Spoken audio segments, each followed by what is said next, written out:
তিনি বলছেন, সুবহানাল্লাযী খলাকাল আজওয়াজা কুল্লাহা।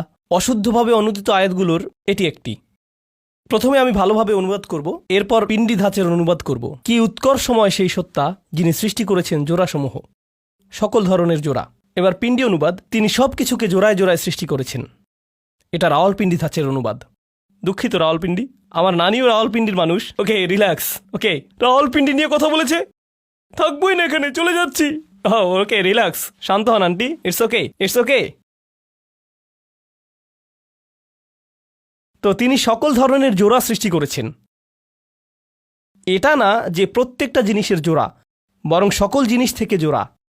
মিম্মা তুম্বিতুল আরদ, তা থেকে যা মাটি ভেদ করে জন্মায়। অমিন আনফুসিহিম, আর এমনকি তাদের মধ্য থেকেও। অমিম্মা লা ইয়ালামুন, আর এমন জিনিস থেকে যা তারা জানেও না। আল্লাহ সৃষ্টি করেছেন সকল ধরনের জোড়া। এখন কেউ আমাকে ইমেল করলো, নোমান ভাই, কোরআন বলেছে যে সব কিছুকে জোড়ায় জোড়ায় সৃষ্টি করা হয়েছে, তাহলে অ্যামিবার বিষয়ে কি বলবেন, ভাইরাসের বিষয়ে কি বলবেন, এককোষী জীবদের বিষয়ে কি বলবেন? আরে ভাই, তখন অনেক শব্দ আমার মাথায় চলে আসে, যা আমার চাচাকে পাঞ্জাবি ভাষায় বলতে শুনেছি। আমি পাঞ্জাবি ভাষা বুঝি না, তবে কিছু শব্দ যেমন লুকা বা ঠা, এগুলো আমার মাথায় চলে আসে যখন এই ধরনের ইমেইল আমি পড়ি। আমি রাগান্বিত হতে চাই না, কারণ আমার রাগান্বিত হওয়া উচিত না, কিন্তু কিছু প্রশ্ন এত অদ্ভুত। কোরআন খণ্ডন করা হয়েছে অ্যামিবার দ্বারা। এই বিষয়ে একটা লেখা আবার ইমেইলে অ্যাটাচ করে দেওয়া হয়েছে, যদি বিষয়টা আমার জানা না থাকে সেজন্য।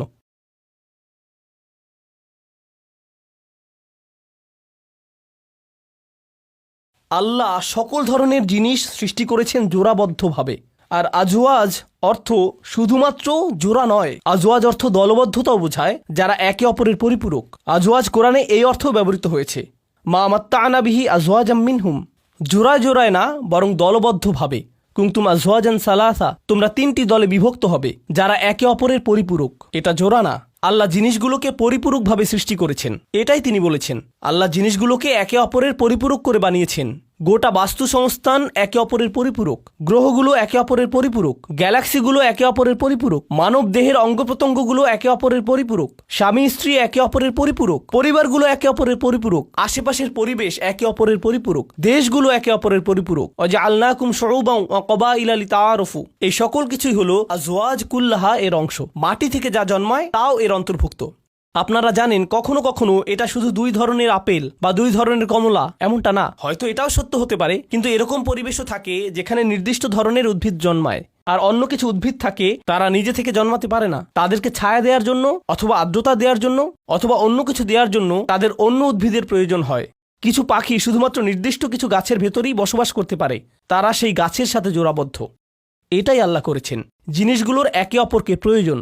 তিনি এতটাই উৎকর্ষময়, তিনি সকল কিছুকে অন্য সকল কিছুর মুখাপেক্ষী করে সৃষ্টি করেছেন, কিন্তু তিনিই সেই সত্তা যিনি অন্য কারো মুখাপেক্ষী নন। এই যুক্তিটাই তিনি প্রদান করেছেন। আপনার চারপাশে দৃষ্টিপাত করুন, দেখুন কিভাবে পৃথিবীর প্রয়োজন রয়েছে মেঘের কাছে, কিভাবে মেঘের প্রয়োজন রয়েছে বাতাসের কাছে। লক্ষ্য করুন কিভাবে পৃথিবীর প্রয়োজন রয়েছে সূর্যের এবং চাঁদের। সুবহানাল্লাহ। অমিন আনফুসিহিম, আপনার ভেতরেও তিনি এমন জিনিস সৃষ্টি করেছেন যার অন্য জিনিসের প্রয়োজন। তিনি জোড়া সৃষ্টি করেছেন। মানুষ সাধারণত বলে থাকে পুরুষ এবং নারীকে নিয়ে, কিন্তু এর সীমা আরও অনেক ব্যাপক। খলাকালাকুম মিন আনফুসিকুম আজওয়াজান লিতাসকুনু ইলাইহা, কেন তিনি তোমাদের মধ্য থেকে স্ত্রীদের সৃষ্টি করেছেন? যাতে তোমরা একে অপরের মধ্যে প্রশান্তি লাভ করতে পারো।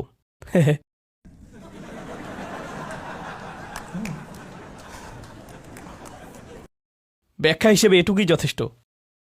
আসুন সামনে যাই।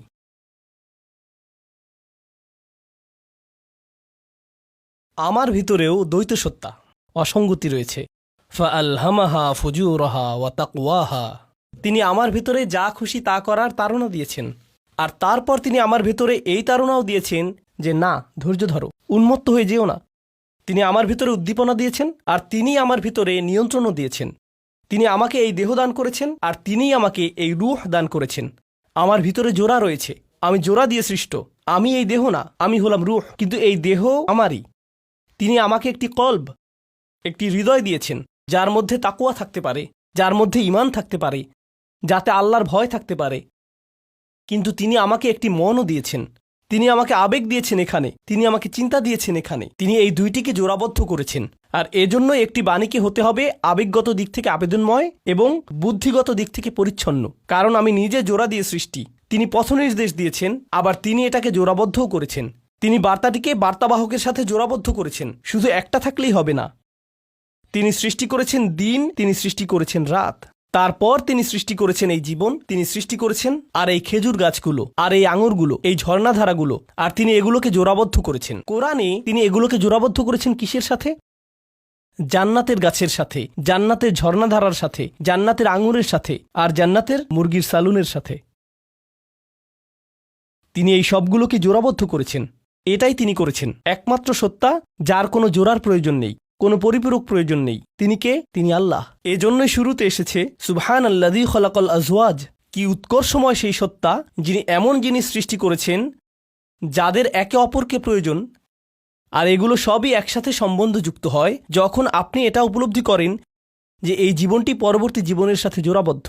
যখন আল্লাহ এই জগতের কোনো জিনিস নিয়ে কথা বলছেন, সেগুলো সবসময় একটি আধ্যাত্মিক সত্যের সাথে সম্বন্ধযুক্ত। ও আয়াতুল্লাহমুল লাইল, এটা আমার একটা প্রিয় আয়াত। তাদের জন্য গভীর মনোনিবেশ করার একটা বিষয়, তাদের জন্য চিন্তা করার বিষয়, তাদের জন্য তাৎপর্যপূর্ণ একটি নিদর্শন হলো রাত। নাসলাহু মিনহুন নাহার, আমরা এর থেকে দিনকে টেনে বের করে আনি। আপনারা কি জানেন যে কোরআনে আল্লাহ পথ ভ্রষ্টতাকে রাতের সাথে তুলনা করেছেন, আর তিনি সঠিক পথকে কিসের সাথে তুলনা করেছেন? দিনের সাথে। এখন দিন এবং রাত হলো দৃশ্যমান জিনিস, কিন্তু আমরা এদেরকে আধ্যাত্মিক সত্যের সাথে সম্বন্ধযুক্ত করব। আধ্যাত্মিক সত্যটি কি? রাত হলো পথভ্রষ্টতার অনুরূপ। জলাম মিনাজ জুলুমাতি ইলান নূর, অন্ধকার থেকে আলোর পথ। অন্ধকার হলো রাত, আলো হলো দিন, তাই না? আল্লাহ বলছেন তাদের জন্য একটি নিদর্শন হলো রাত, আর আমরা দিনকে এটা থেকে টেনে বের করি, ঠিক আরবদের মতো। মা উনজির আবাউহুম ফাহুম গাফিলুন, প্রজন্ম থেকে প্রজন্ম এই লোকেরা রাতের অন্ধকারে নিমজ্জিত ছিল, আর আল্লাহ রসুল সাল্লাল্লাহু আলাইহি সাল্লাম তাদেরকে টেনে বের করলেন, যাকে আল্লাহ আলো দিয়ে পাঠিয়েছেন, যাতে তারা দিনের আলো দেখতে পায়। তো তারা যখন রাত এবং দিনের কথা চিন্তা করে, তাদের চিন্তা করা উচিত যে কিভাবে রসুল সাল্লাল্লাহু আলাইহি সাল্লামের মাধ্যমে আল্লাহ তাদেরকে অন্ধকার থেকে টেনে আলোতে নিয়ে এসেছেন। এমনকি এটাও আধ্যাত্মিকতার সত্যের সাথে সম্বন্ধযুক্ত। নাসলাহু মিনহুন নাহার। তারপর তিনি এত চমৎকারভাবে আয়াতটির সমাপ্তি টানলেন, ফাইদা হুম মুজলিমুন। এরপর আকস্মিকভাবে তারা নিজেরা অন্ধকার হয়ে গেল। মুজলিমুন অর্থ অন্ধকার হওয়া।